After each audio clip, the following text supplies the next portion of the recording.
Isang Chinese national na umano'y kinidnap dahil sa utang na rescue ng mga otoridad sa isang hotel sa Parañaque. Ang 6 na Chinese suspects, arestado rin. Narito ang Agenda Weekend Report ni Andrea Salve.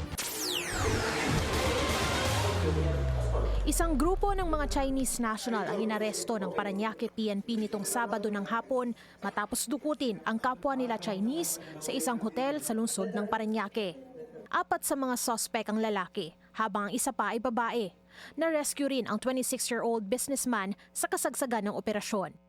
Meron tayong na-receive na report dun sa ating PNP Hotline Facebook page na allegedly nga daw is mayroong kidnapping incident. So ibinigay nila kung saan yung room, yung location kung saan merong nangyayari yung kidnapping.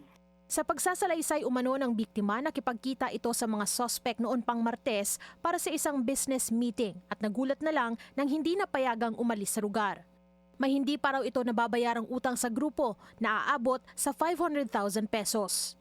Nag-demand sila ng 1 million pesos para makalabas siya, pero sabi ng ating victim, kahit nakapagbigay na siya ng 500,000 as initial, hindi pa rin siya pinalabas o hindi pa rin siya nirelease. Siguro yung pamilya niya na hiningan niya nung initial niya na pinagbigyan, sila rin yung nag-post dun sa ating Facebook page.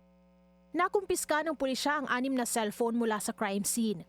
Kasalukuyan silang sumasailalim sa digital forensic investigation. Inaalam na rin ng mga otoridad kung may kasabwat pa ang grupo sa krimen. Yung 5 nating Chinese nationals is lahat sila unemployed, wala silang trabaho sa ngayon, pero parang itong grupong ito ay talagang nagpapautang. Hindi siya POGO-related, inaalam pa natin kung may kinalaman ba sila sa gambling. Kidnapping ang kahaharapin nitong kaso. Makikipag-ugnayan na rin ang mga otoridad sa Bureau of Immigration para sa iba pang posibleng paglabag ng mga suspect sa immigration laws. Para sa Agenda Weekend, Andrea Salve, Billionaire News Channel.